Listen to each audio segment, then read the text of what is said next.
Buenas noches, muchachos. Pues hoy empezamos otra vez la clase de arritmias cardíacas. Espero que este video sea de utilidad para entender esta patología. Una arritmia cardíaca no es más que un ritmo anormal del corazón que obviamente altera la función cardíaca.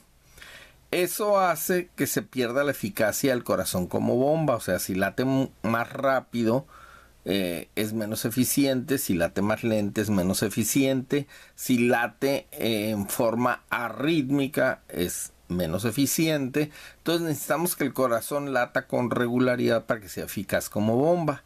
Hay muchas causas de arritmias, desde el ritmo anormal del mismo marcapaso, que es el nodo sinoauricular, que se desplace ese marcapaso del nodo sinoauricular a otro sitio del corazón, que se bloquee el impulso en diferentes sitios, que haya vías anormales, que se generen impulsos anormales, incluso medicamentos y enfermedades pueden causar este problema. En esta gráfica vemos los diferentes tipos de ritmos cardíacos. A mero arriba está el ritmo sinusal normal. Enseguida está la bradicardia, ¿verdad? Que es un ritmo más lento. En tercer lugar está la taquicardia, que es un ritmo más rápido. Ahí lo podemos ver. Luego vienen las contracciones ventriculares prematuras. Por ejemplo, hay una y luego dos latidos normales. Luego hay una pausa y viene esa contracción ventricular para poder compensar. O sea, este ritmo sería así como tum, tum, tum, tum, tum, tum. Entonces puede haber esa contracción ventricular donde dos latidos se juntan. El otro es el bloqueo. En el bloqueo se pierde un latido. Por ejemplo, ahí hay grupos de 3 latidos normales con una pausa intermedia. Entonces sería tum, tum, tum, tum, tum, tum, tum, tum, tum. Entonces se fijan como hay una pausa intermedia entre latidos. Luego viene la fibrilación auricular que da ritmos muy irregulares. Por ejemplo, ahí es tum, tum, tum, tum, tum, tum, tum, tum. O sea, es completamente irregular, no hay una regularidad. Compárenlo con el de amero arriba. Y las taquicardias paroxísticas, que son paroxismos, o sea, son eventos que aparecen repentinamente. Y así como aparecen repentinamente pueden desaparecer. Entonces esa persona tiene un ritmo normal. Tum, tum, tum, tum, tum, tum, tum, tum, tum, tum. De repente empieza con la taquicardia. Y eso es muy sintomático. El paciente se siente realmente muy mal cuando eso sucede porque siente que se le sale el corazón. El nodo sinoauricular ya habíamos quedado que era el marcapaso del corazón. Es el marcapaso primario, es automático, o sea, funciona automáticamente y su frecuencia normal es de 60 a 100 por minuto. Está irrigado por las arterias coronarias, la coronaria derecha y la circunfleja izquierda, de tal manera que si hay problema con las arterias coronarias, una coronariopatía por obstrucción por aterosclerosis, también el nodo va a disfuncionar, o sea, no va a funcionar adecuadamente. Está inervado por el sistema nervioso simpático, que hace que aumente la frecuencia cardíaca, y por el sistema nervioso parasimpático a través del nervio vago, que hace que disminuya la frecuencia cardíaca. Entonces ambos sistemas nerviosos, que son como pertenecen al sistema nervioso autónomo, no los podemos nosotros controlar, pues pueden causar taquicardia y bradicardia. Los ritmos anormales, dentro de los ritmos anormales está la taquicardia, que es una frecuencia cardíaca rápida, mayor de 100 latidos por minuto. Las causas pueden ser diferentes. Aumento de la temperatura corporal, estímulos del corazón por los nervios simpáticos, ya habíamos dicho, y enfermedades cardíacas. Y podemos ver que es regular porque el espacio entre el complejo R y R es normal. Vamos a ver si podemos ver esto. Vemos aquí que el espacio de aquí a aquí es normal, de aquí a aquí es el mismo en todos. Si nosotros tuviéramos una reglita y pudiéramos medir este espacio, vamos a darnos cuenta que es el mismo en todos.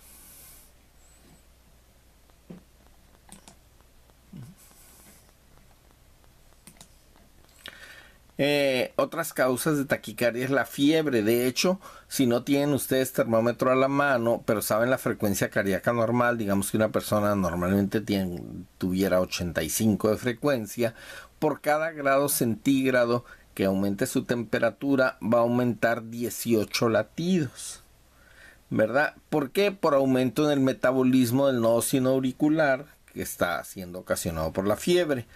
Y cualquier estímulo simpático, por ejemplo, una hemorragia, una deshidratación, en ambos casos hay disminución del volumen sanguíneo.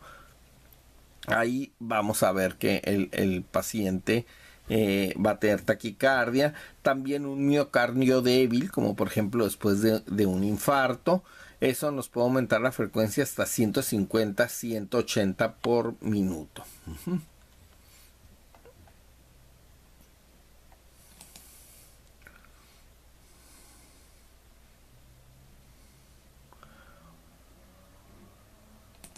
Ok. Las bradicardias es una frecuencia cardíaca lenta. Por lo general son menos de 60 latidos por minuto. Lo vamos a ver en atletas con buena condición física o en estímulo vagal. Otra vez, si pudiéramos nosotros medir la distancia entre complejo R y R, es la misma. De aquí a aquí es la misma, de aquí a aquí es la misma, de aquí a aquí es la misma, de aquí a aquí es la misma. De hecho, podemos medir los cuadros 1, 2, 3, 4, 5, 6 y vemos 1, 2, 3, 4, 5, 6. Entonces vemos que la distancia entre complejos R y R es la misma. Entonces es una arritmia rítmica y este es el caso de una bradicardia.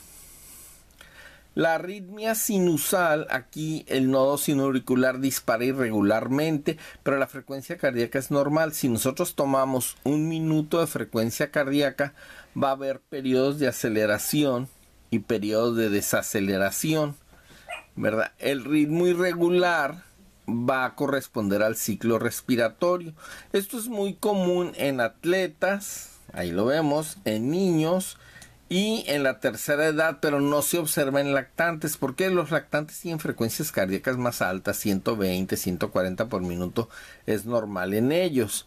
De hecho, la causa es una inhibición de la actividad vagal.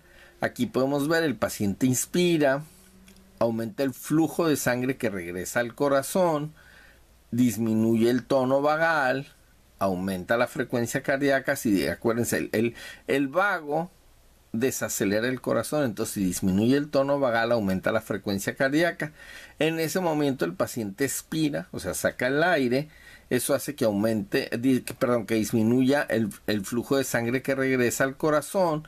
Eso aumenta la actividad del nervio vago y disminuye la frecuencia cardíaca. Y lo vemos aquí, cuando el paciente inspira, su corazón late más rápido, y cuando expira, late más lento. Ahí lo vamos viendo. Otra vez inspiración y otra vez expiración. Esto es un fenómeno normal, otra vez en atletas, en escolares, en adolescentes. Ahí se ve mucho en ellos. En la tercera edad también. Y aquí vemos un ejemplo de un electrocardiograma con arritmia sinusal. Aquí en estos cuadritos está la expiración del paciente y luego la inspiración. Si se fijan, fíjense el intervalo entre R y R es el mismo que de aquí a aquí, pero cuando inspira es más corto. Vamos a contar los cuadritos. 1, 2, 3, 4. A los 4,5. Igual a este. 1, 2, 3, 4 hasta 5. ¿Verdad? Pero aquí son 1, 2, 3. 1, 2, 3. Y aquí vuelve a expirar el paciente y se vuelve a alargar. ¿Verdad? Entonces es un ritmo irregular que va de la mano con la frecuencia respiratoria. Entonces va a haber expiración, inspiración, expiración, inspiración. Pero si nosotros le tomamos la frecuencia cardíaca en un minuto completo, la frecuencia cardíaca es normal. No se va a subir ni nada. Va a tener periodos alternos de una ligera taquicardia con periodos alternos de una ligera bradicardia. Pero es todo, ¿verdad? Es como una variante de lo normal. En la bradicardia sinusal, la frecuencia cardíaca es menor de 60 por minuto. El ritmo es regular. Es normal durante el sueño. Cualquier persona que se duerma tiene bradicardia. Y estando en vigilia, o sea, despierto, en corazones con muy buena condición, como el caso de los atletas. Si el paciente no tiene síntomas de gasto cardíaco bajo, no se le da tratamiento. Las bradicardias empiezan a ser sintomáticas después de una frecuencia cardíaca de 45 por minuto. Si es sintomático, sí va a requerir tratamiento. ¿Cuáles son los síntomas que puede dar una bradicardia por debajo de 45? Mareo, hipotensión y confusión. Ocasionalmente el paciente se puede desmayar. Si el paciente se desmaya por la bradicardia, o sea que bradicardice tanto, 30, 25, 20, que pierde el conocimiento, eso se llama síndrome de Stokes-Adams. Y eso sí es una patología. Estos pacientes requieren marcapaso. ¿Por qué? Porque si no, esto se puede ir a una arritmia más seria, como una taquicardia ventricular o una fibrilación ventricular, que es mortal. La bradicardia sinusal, ya habíamos dicho, es una frecuencia menor de 60 por minuto. El ritmo es regular porque vemos entre R y R que la distancia es la misma, es normal. Y, perdón, una onda P precede al complejo QRS. Aquí está P, QRS, P, QRS, P, QRS, P, QRS. Eso quiere decir que esta es una bradicardia sinusal. Siempre que vean onda P, la orden viene del nodo sinoauricular, ¿verdad? Entonces es un ritmo regular, nada más que la frecuencia aquí nos está diciendo 48 por minuto, o sea, es menor de 60, quiere decir que este paciente tiene una bradicardia sinusal. La taquicardia sinusal se define como un ritmo mayor de 100, pero menor de 180, y puede ser secundaria a ejercicio, por alteraciones emocionales, por hipovolemia o incluso dolor. Si tratamos de la causa, por ejemplo, si reposamos al paciente, si lo tranquilizamos, si restauramos su volumen sanguíneo o si le quitamos el dolor, va a desaparecer esa taquicardia. Hay que recordar que si aumenta la frecuencia cardíaca, va a aumentar el consumo de oxígeno. Si el paciente ya tiene un problema previo en sus coronarias, esto le va a causar el dolor tipo isquemia. Ya veíamos, acuérdense cuando vimos angina de pecho. Si ocurre después de un infarto agudo de miocardio, si el paciente está con taquicardia después de un infarto, es signo de mal pronóstico. Quiere decir que hay un daño muy importante en el corazón y este paciente puede fallecer. También vamos a ver este problema en insuficiencia cardíaca congestiva o en pacientes con choque cardiogénico. Aquí el ritmo es atrial, o sea, viene de la aurícula, viene del nodo sinoauricular y también puede venir del ventrículo, ¿verdad? La frecuencia cardíaca va a estar entre 100 y 180, o sea, más de 100, menos de 180. Va a haber una onda P siempre precediendo al complejo QRS, pero si aumenta mucho la frecuencia puede quedar oculta por la onda T, o sea, ya no se va a ver. Los intervalos PR, el complejo QRS y la onda T van a ser normal. Puede ser asintomática o sintomática. Cuando es sintomática, el paciente va a tener signos de gasto cardíaco disminuido. Les recuerdo que el gasto cardíaco es el volumen sanguíneo que el corazón impulsa en un minuto y viene siendo de 5 litros por minuto.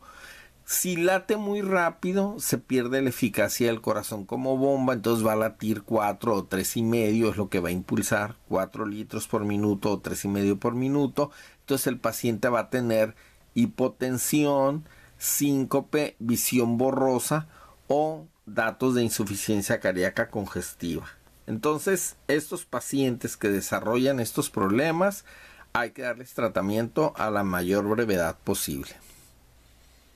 Aquí vemos un electrocardiograma con una taquicardia sinusal. Nuevamente vemos, ahí está la onda P, el complejo QRS, onda P, complejo QRS. De hecho, aquí vemos P, QRS, T, P, QRS, T, P, QRST, o sea, siempre que hay onda P, les recuerdo, es algo sinusal. Entonces, esta es una taquicardia sinusal. Ahí dice, una onda P normal, es esta, precede cada complejo QRS, que es este. El ritmo es regular, ¿verdad? Si nosotros medimos la distancia de aquí a aquí, es igual en todos. Entonces, es un ritmo regular. Aquí, en este caso, la frecuencia cardíaca es 120 por minuto. Entonces eso nos hace el diagnóstico de taquicardia sinusal. El paro sinusal, en el paro sinusal no hay actividad eléctrica en la aurícula. O sea, no hay estímulo en la aurícula, no se forma el complejo PQRST. O sea, el nodo sinoauricular no dispara.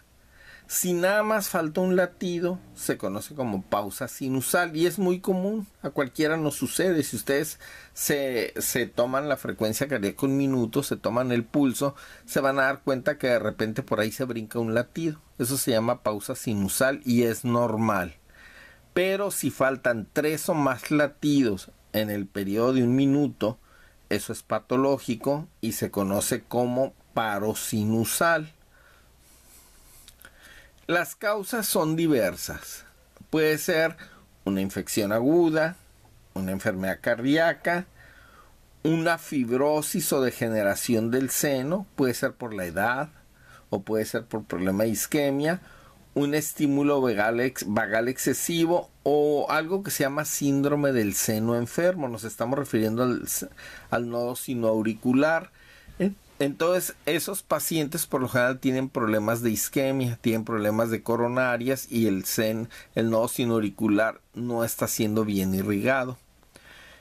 La sintomatología es diversa, desde asintomático, el paciente no se da cuenta, hasta puede tener síncope, que es pérdida del conocimiento. Los síncopes ocurren por lo general si el paciente dura 7 segundos en asistolia, o sea, durante 7 segundos no late el corazón. Entonces, en ese momento no llega sangre al cerebro y el paciente pierde el conocimiento. Aquí vemos, o sea, una onda PQRST, PQRST, esta es la T, PQRST y de repente nada. ¿Verdad? Una buena cantidad de tiempo no hay nada y luego ya viene un latido. Entonces, esto es un paro sinusal, ¿verdad? Ahí sí va a ser muy difícil ver en el electrocardiograma la frecuencia cardíaca. Lo que se tiene que hacer es, ya sea en el pulso, en la muñeca o con un estetoscopio directamente sobre el corazón, contar el número de latidos en un minuto, para ver cuál es la frecuencia. En este caso particular de este paciente, tiene una frecuencia de 40 por minuto. Los latidos cuando suceden son normales y el ritmo es regular. El problema es que aquí ya no hubo onda P, Entonces ya no hubo quien activara el nodo auriculoventricular. Nosotros el ventrículo pues es el que va a mandar la sangre hacia los pulmones y hacia el cerebro. Si no llega sangre al cerebro, el paciente va a perder el conocimiento. Entonces acuérdense, por lo general cuando tienen menos de 45 de frecuencia cardíaca sí se ponen sintomáticos, ¿verdad? Entonces esto es un paro sinusal. El síndrome del seno enfermo que mencionábamos hace rato, ¿no? El síndrome del seno enfermo o disfunción del seno nodal es una alteración que impide que se hagan los impulsos que van a producir la contracción. Entonces va a haber bradicardia con episodios de paro sinusal o con bloqueo y periodos de fibrilación auricular. Entonces aquí vamos a ver toda la miscelánea, toda la combinación de todas las arritmias cardíacas. Es más frecuente en mayores de 60 años o después de cirugía corazón abierto, sobre todo si hubo daño en el nodo sinoauricular. Obviamente a estos pacientes hay que ponerles un marcapaso. Y aquí el ritmo va a ser irregular, va a tener pausas sinusales, va a cambiar abruptamente de frecuencia, puede tener bradicardia, seguida de taquicardia, puede ser asintomático, causar hipotensión y causar síntoma. Si el paciente tiene síntomas, hay que darle tratamiento. El tratamiento consistirá en antiarrítmicos, anticoagulantes y, como les decía hace rato, en un marcapaso.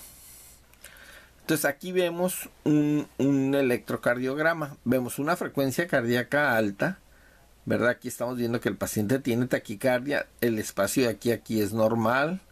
Esta sería la onda P, el complejo QRS, la onda T. Y otra vez la onda P, el complejo QRS, la onda T, ¿verdad? Y luego de repente aquí no dispara, hay una pausa sinusal porque es más corto y luego el paciente entra en bradicardia. Aquí está onda P, complejo QRS, onda T, onda P, complejo QRS, ¿verdad? Entonces igual como es muy irregular el ritmo cardíaco, fíjense, tiene taquicardia, paro, bradicardia, hay que contar la frecuencia cardíaca en un minuto. En este caso, el paciente tenía de frecuencia auricular 60 por minuto y de frecuencia ventricular 70 por minuto. Entonces, pues este paciente obviamente no va a tener muchos síntomas porque no baja mucho. No va, sobre todo el ventrículo está disparando a 70 por minuto. Pero necesita tratamiento, ¿verdad?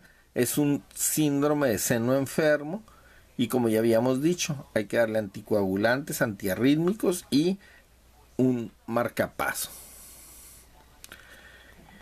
Ahora vamos a ver los bloqueos auriculoventriculares. Aquí les recuerdo cómo tenía que ser la secuencia, ¿no? El impulso eléctrico se origina en el nodo sinoauricular, se dirige al nodo auriculoventricular, ahí se detiene un poquito, disminuye su frecuencia y luego ya se distribuye por los ventrículos. Primero entra a las de His y luego a las fibras de Purkinje. Entonces cualquier cosa que afecte al nodo auriculoventricular o a las fibras auriculoventriculares va a causar problema. En este caso es una insuficiencia coronaria o bien tejido cicatrizal postinfarto en el haz de His o una inflamación del miocardio, una miocarditis o la fiebre reumática inclusive. Todo eso produce inflamación del nodo auriculoventricular o del haz auriculoventricular. También un estímulo extremo del corazón por los nervios vagos. Por ejemplo, si se estimulan mucho los vasoreceptores que están en las arterias carótidas, ¿verdad? Por algún problema que hay ahí, eso se llama síndrome del seno carotidio. Entonces eso va a causar estimulación del nervio vago y va a causar bloqueos auriculoventriculares que vamos a ver cuáles son. Son 3 tipos. El bloqueo de primer grado es nada más una prolongación del intervalo PR. O sea, El intervalo PR se mide desde el inicio de la onda P, aquí lo estamos viendo, hasta el inicio del complejo QRS, aquí está el otro. El valor normal es 0.16 segundos, o sea, 4 cuadritos. Les recuerdo que cada cuadrito mide 0.04 segundos. Entonces, normalmente debe medir 4 cuadritos, o sea, 0.16 segundos. Pero si es mayor de 0.20, o sea, mayor de 5 cuadritos, ya es patológico, ¿verdad? Entonces, vamos a ver, este paciente tiene 28, tiene 6 por 4, 24, 7 cuadritos, ¿verdad? 7 cuadritos, mide 0.28 segundos su intervalo PR. Entonces, este paciente ya se considera que tiene un bloqueo de primer grado.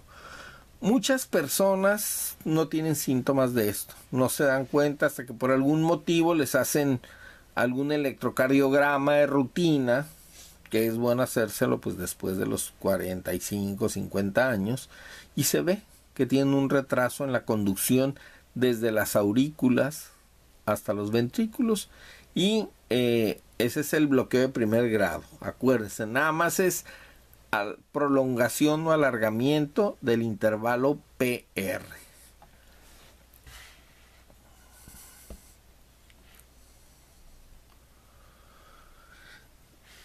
Las causas, como les decía, puede presentarse en personas sanas o puede ser dato de isquemia o incluso de infarto, un infarto pequeño, leve.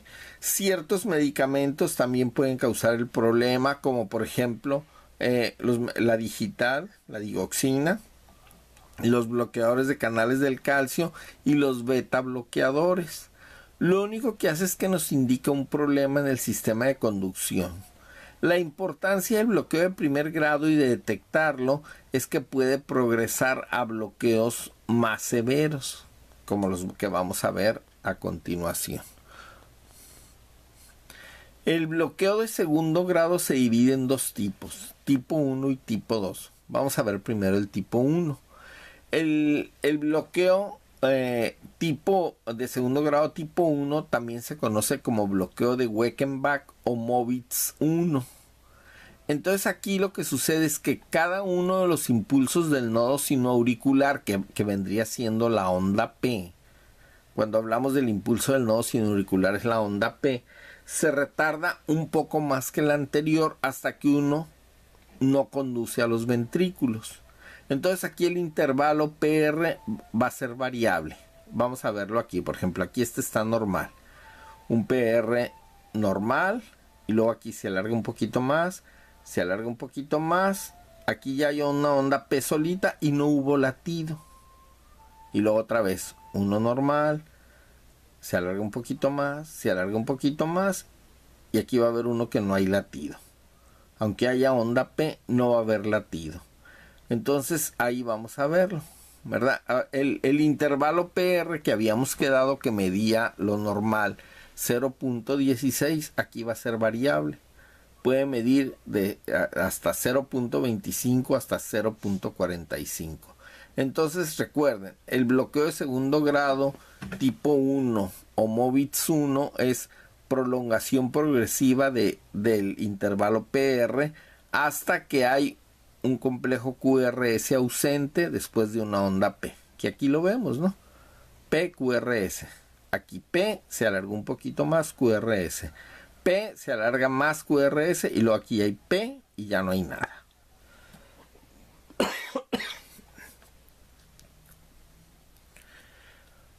Las causas son enfermedad coronaria, infarto de cara anterior, fiebre reumática o ciertos medicamentos. Otra vez vemos beta bloqueadores, digitales, bloqueadores de canales de calcio o aumento en el estímulo vagal.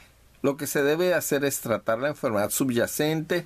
Si es por medicamento, reajustar la dosis de los medicamentos, disminuir la dosis, porque también puede progresar a bloqueos más severos, como el bloqueo de segundo grado tipo 2 o Movitz 2. Aquí 2 o más impulsos se bloquean. Entonces, aquí Vamos a ver, hay un bloqueo constante que puede ser 2-1 a 3-1. O sea, por cada 2 latidos normales o por cada 3 latidos normales, uno no va a pasar. Aquí el ritmo es regular. Fíjense, está P y QRS y la distancia es normal. P, QRS y la distancia es normal. Pero aquí hubo una onda P y no hubo 1. ¿Verdad? Entonces este es 2-1. 2 normales, 1 anormal. Aquí no hay. Este es 3-1. 1, 2, 3 normales y aquí ya no hay nada. A eso se refiere esto de 2-1 a 3-1. El paciente puede tener 2-1 siempre, o sea, 2 sí, 1 no, 2 sí, 1 no, 2 sí, 1 no, o bien 3-1. 3 sí, 1 no, 3 sí, 1 no, 3 sí, 1 no, o bien alternarlos.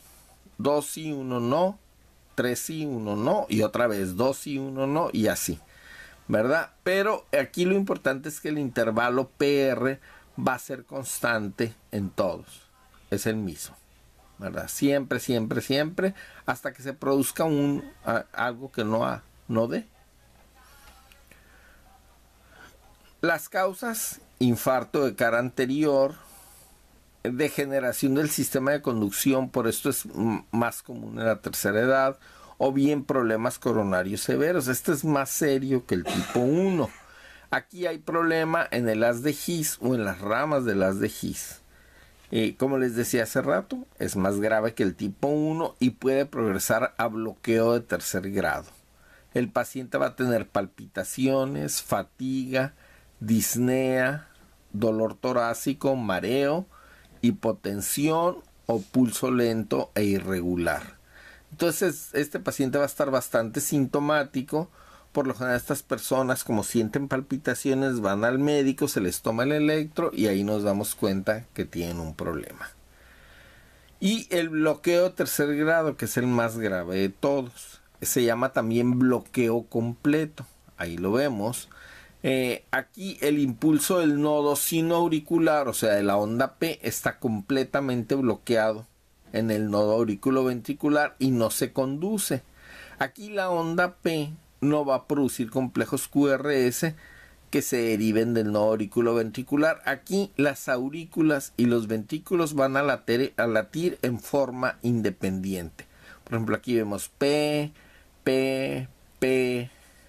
Ahí está la P metida entre el complejo y la T. Esto es peligroso porque puede causar una fibrilación ventricular. Más adelante vamos a ver esto. Otra vez aquí la P, P, P. Si nosotros medimos los intervalos entre las P, van a ser irregulares. Están latiendo cada quien por su lado. Y los complejos QRS también por su lado. Cada uno por su lado, ¿verdad? Entonces no hay una relación entre onda P y complejo QRS. Están latiendo en forma independiente. Pero si una onda P llega a caer encima de un complejo QRS, que al mismo tiempo suceda esto puede desencadenar una fibrilación ventricular y esto puede ser mortal. Por eso es importante a estos pacientes darles tratamiento a la brevedad posible. Por lo general tienen bradicardias, ¿no? Este paciente está bradicárdico. Vemos los intervalos entre las ondas CR y están muy espaciados. Entonces este paciente tiene 300, 150, 100, 75, 60, 50, como 40 de frecuencia cardíaca. Entonces va a tener bastantes síntomas. Obviamente lo van a llevar a urgencias, inclusive le van a hacer un electro y se van a dar cuenta del problema. Y el remedio de esto es ponerle un marcapaso. No hay de otra. Ocasionalmente el bloqueo puede ser congénito, el bloqueo de tercer grado. ¿En quién se ve? ¿En qué recién nacido se ve? Los hijos de mamás que tienen lupus eritematoso sistémico. Esa es la única causa de bloqueo congénito, es hijo de madre con lupus. También las enfermedades de coronarias, los infartos, los cambios degenerativos del sistema de conducción en la tercera edad, intoxicación por digoxina, que son los digitálicos, lesión quirúrgica, paciente que se operó a corazón abierto, pues también, y va a ocasionarle fatiga, disnea, dolor de tórax, mareo, cambios en el estado mental, desmayos, hipotensión, palidez, diaforesis. O sea, es bastante sintomático. De hecho, el paciente se siente mal, se siente que se va a morir, lo van a llevar al hospital y ahí se van a dar cuenta pues que tiene este problema al hacerle el electro, y es indicación de inmediato ponerle un marcapaso. Primero se les pone un marcapaso temporal que se introduce por la subclavia, por la vena subclavia. A través de la vena subclavia llegan a la vena cava superior y entra y meten el cable hasta el corazón, y ya más adelante en un segundo tiempo se le pone un marcapaso definitivo al paciente. Y bueno, aquí termina nuestra clase, y pueden ver este video las veces que quieran y vayan leyendo además la presentación, y les voy a mandar un texto también para que vayan viendo. Muy buenas noches y pues nos vemos en la siguiente clase. Gracias.